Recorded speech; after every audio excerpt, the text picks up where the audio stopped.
Fue condenado a muerte por hacer preguntas. En un mundo que exigía respuestas rápidas, él elegía la duda. Mientras todos gritaban certezas, él susurraba: «Solo sé que no sé nada». ¿Quién fue realmente Sócrates? ¿Un genio incomprendido, un agitador o el primer cancelado de la historia? Atenas, siglo V a.C. La ciudad se derrumba entre la gloria y la ruina.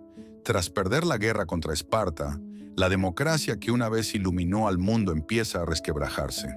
Las élites buscan desesperadamente culpables, y el pueblo está furioso, confundido, roto. La moral tradicional tambalea, la fe en los dioses antiguos se agrieta, y los sofistas venden sabiduría al mejor postor. En medio de ese caos aparece él, un hombre extraño, desaliñado, de nariz chata y mirada penetrante. Anda siempre descalzo, como si el mundo no fuera con él. No escribe, no manda cartas, no deja manuales. Conversa en el mercado con esclavos, políticos y artesanos por igual. Pero nunca da respuestas, solamente preguntas. Preguntas comprometedoras que sacuden a los poderosos y fascinan a los jóvenes rebeldes. Este hombre es Sócrates, el filósofo que cambiará el pensamiento humano para siempre sin haber escrito una sola palabra. Pero, ¿cómo lo sabemos? ¿Qué parte de lo que creemos sobre él es real y qué parte es mito? El filósofo que no escribió nada. Lo curioso es que Sócrates nunca escribió una sola línea. Todo lo que sabemos de él viene de terceros, principalmente de Platón, su brillante discípulo, quien lo convirtió en protagonista recurrente de sus diálogos filosóficos. También de Jenofonte, que lo retrató como un hombre moral y prudente, casi un sabio doméstico, y de Aristófanes, el comediógrafo que lo ridiculizó como un bufón colgado de las nubes, alejado de la realidad. Pero el Sócrates que encontramos en Platón no siempre parece un hombre de carne y hueso. A veces es una voz demasiado perfecta, demasiado lúcida, que conduce el diálogo con una claridad sospechosa. ¿Era ese el verdadero Sócrates o un instrumento para exponer la filosofía platónica? Lo más probable es que haya sido ambas cosas, una inspiración y una construcción. El Sócrates real tal vez fue menos místico y más molesto, más callejero, más corrosivo. No era un maestro que ofrecía respuestas. Era un provocador que sembraba incendios con preguntas. No quería seguidores. Quería que cada quien se hiciera responsable de su propio pensamiento. Sócrates no enseñaba, incomodaba. A diferencia de los sofistas, que cobraban por enseñar a hablar bonito y persuadir al público, Sócrates no cobraba nada. Tampoco buscaba agradar. No daba discursos ni tenía una escuela. Lo suyo era más parecido a un asedio intelectual, una emboscada mental. Se acercaba a un político, a un sacerdote o a un joven acomodado y preguntaba cosas como: ¿qué es la justicia? ¿Qué es el bien?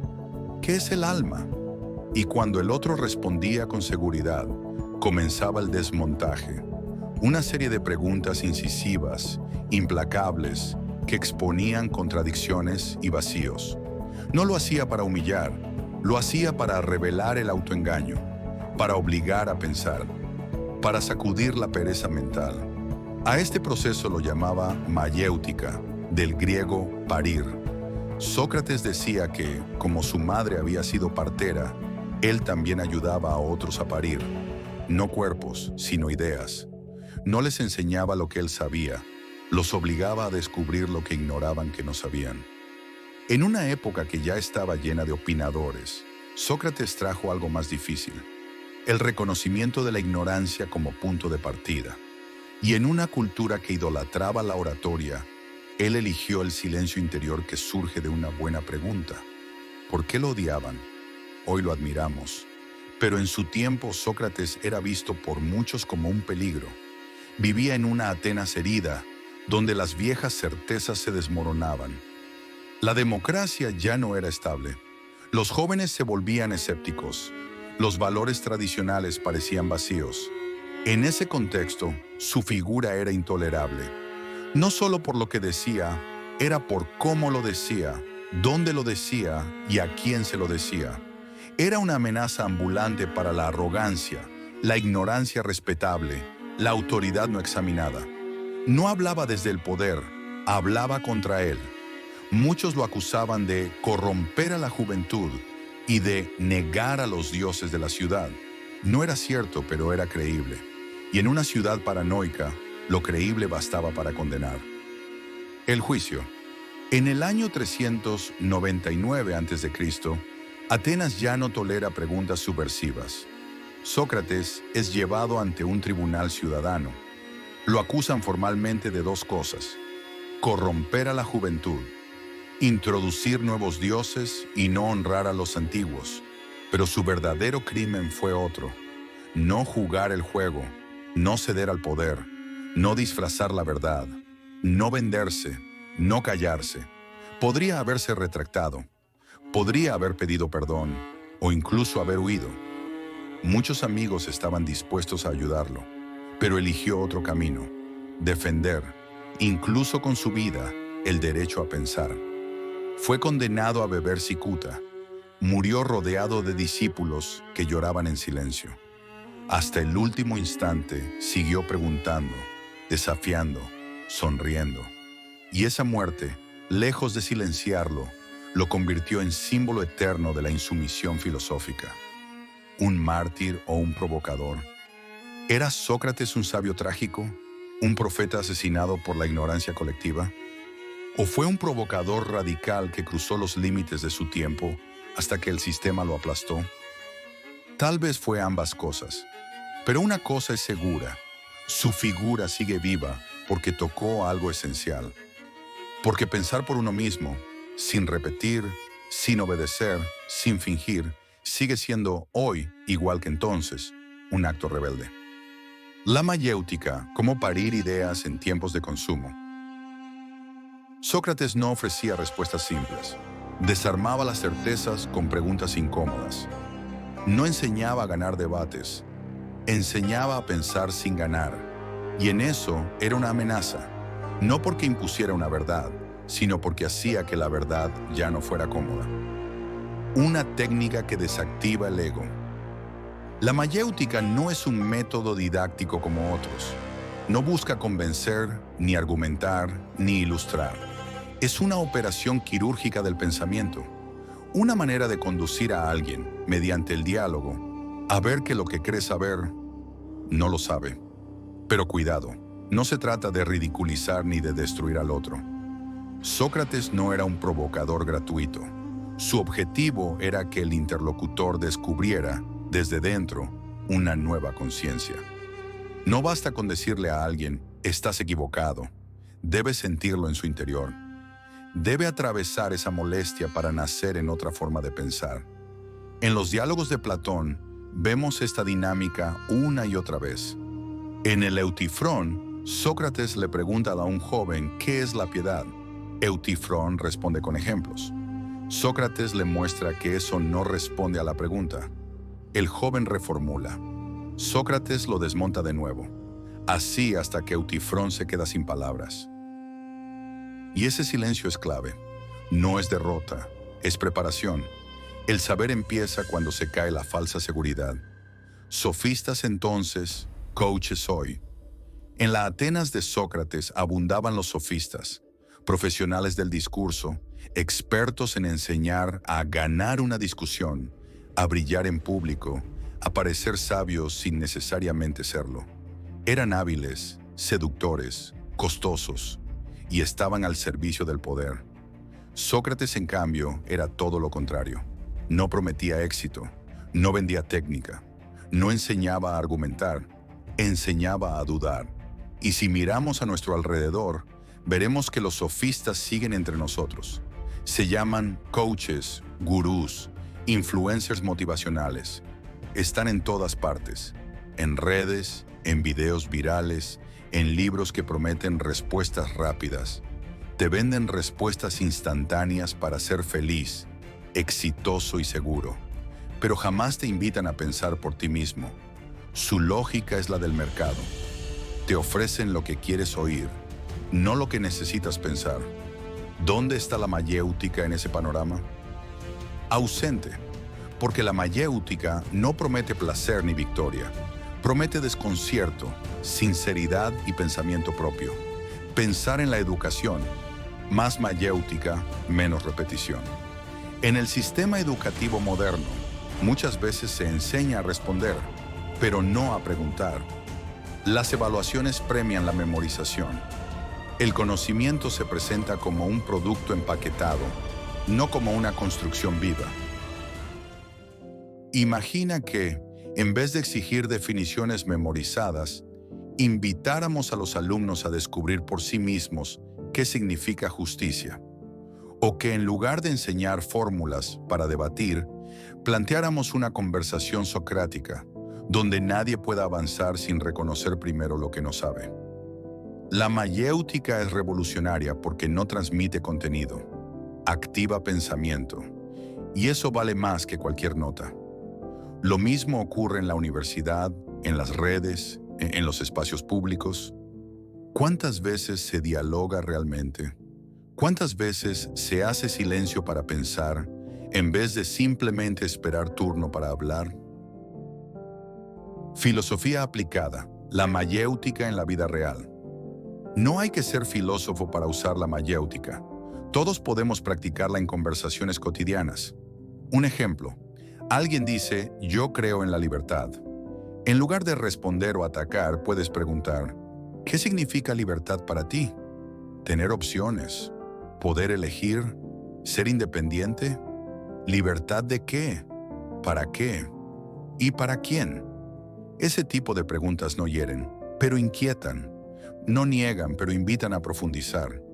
Y si se hacen con honestidad, pueden cambiar una conversación, una amistad, una familia entera. Practicar la mayéutica es aprender a habitar el pensamiento como espacio compartido. Es no buscar tener razón, sino encontrarse con el otro en la duda. Sócrates no buscaba una verdad universal. Un error común es pensar que Sócrates buscaba una verdad única a la que arrastrar a los demás. Nada más lejos. Lo que buscaba era que cada uno se preguntara por su propia verdad y que esa verdad no fuera una herencia, un dogma o un reflejo, más bien algo construido con esfuerzo, desde la conciencia. Por eso decía que una vida sin examen no merece ser vivida. No porque haya que vivir obsesionados con el análisis, más porque sin examinar nuestras creencias, vivimos vidas que no son nuestras. Repetimos lo que nos dijeron, reaccionamos como se espera, no decidimos, ejecutamos. La mayéutica, entonces, no es simplemente un método, es una forma de existir, vivir haciéndonos cargo de nuestras preguntas. Ser socrático no es imitar a Sócrates. No se trata de salir a molestar gente en plazas, ni de repetir frases como, solo sé que no sé nada.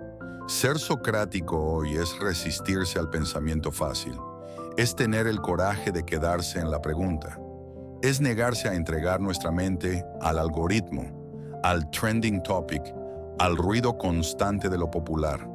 En un mundo que premia las frases hechas, la mayéutica es una forma de rebelión suave, paciente y radical. Pensar hoy es ya una forma de desobediencia. ¿Y tú, que estás viendo este video? Cuéntanos en los comentarios.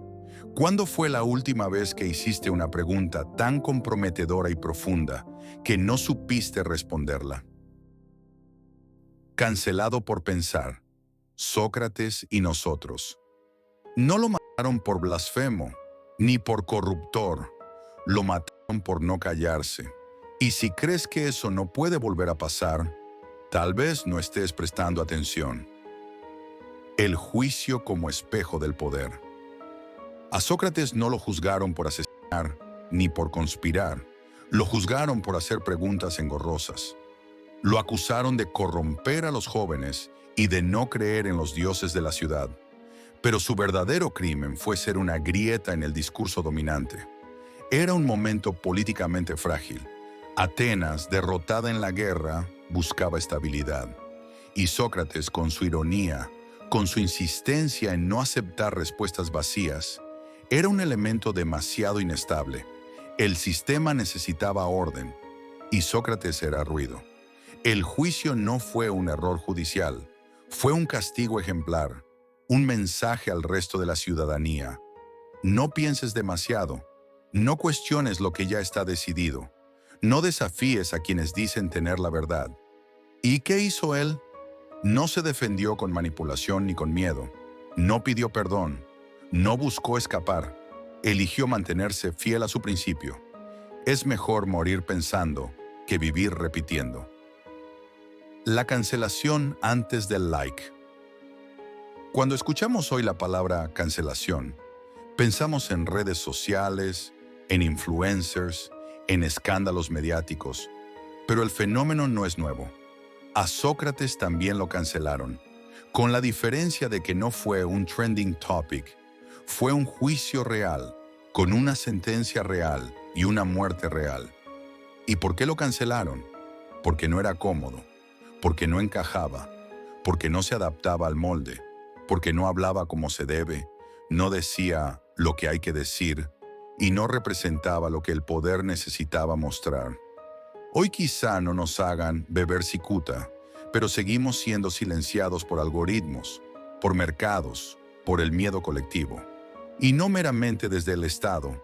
A veces lo hace el sistema, a veces lo hace el algoritmo, a veces lo hacemos nosotros mismos por miedo a incordiar. La nueva censura, exceso de discurso, falta de verdad. Vivimos en una época de sobresaturación discursiva. Todo el mundo habla, todo el mundo opina, pero rara vez se escucha. Rara vez se piensa en profundidad. El ruido reemplazó al silencio. La rapidez mató a la reflexión y la verdad quedó sepultada bajo toneladas de información. En este contexto, Sócrates sería un estorbo, no porque gritara más fuerte, sino porque no aceptaría las reglas del juego. No buscaría viralizarse, no respondería con ironía para ganar likes. Haría lo más revolucionario que se puede hacer hoy, mirarte a los ojos y preguntarte en serio lo que crees saber. Y eso no vende, no entretiene, no escala. Por eso sería silenciado. Otra vez. El espacio público y la desaparición del diálogo. Sócrates vivía en el ágora, el espacio público por excelencia. Allí dialogaba con todos, sin importar clase, religión o estatus. Su filosofía era callejera, plural, abierta. No pertenecía a una élite, pertenecía al aire libre. Hoy el ágora está fragmentada. Las redes sociales imitan el espacio público, pero son filtros ideológicos disfrazados de comunidad. No hay diálogo real, hay trincheras, cámaras de eco, opiniones reforzadas por algoritmos que te muestran lo que ya piensas. Y en ese clima, la pregunta honesta, la duda genuina, no tiene lugar, porque no se puede monetizar, ni viralizar, ni manipular fácilmente. La consecuencia es devastadora. Hemos perdido la confianza en la conversación, y sin eso no hay filosofía, ni democracia. Sócrates no fue víctima, fue desafío. Es importante no idealizarlo como mártir pasivo. Sócrates sabía exactamente lo que hacía. Sabía que desagradar tenía consecuencias, que pensar en voz alta es peligroso, que vivir con libertad interior puede costarte la vida exterior, pero lo asumió, con calma, con coherencia, con convicción. Y eso, más que su muerte, es lo que hace que su figura siga viva. En un mundo que te exige adaptarte, Sócrates fue inadaptado por decisión. En un mundo que te recompensa por repetir, él eligió interrumpir. ¿Y ahora qué? No se trata de imitar literalmente a Sócrates, pero sí podemos atrevernos a contrariar más auténticos y más valientes al pensar. Podemos dejar de correr detrás de respuestas y empezar a formular preguntas reales. Podemos hablar menos y preguntar mejor. Y sobre todo podemos reconstruir el valor del diálogo. No para ganar debates, para entendernos, no para imponer verdades, para descubrirlas juntos. Un acto de insumisión silenciosa. Pensar hoy, en serio, es un acto de insumisión silenciosa.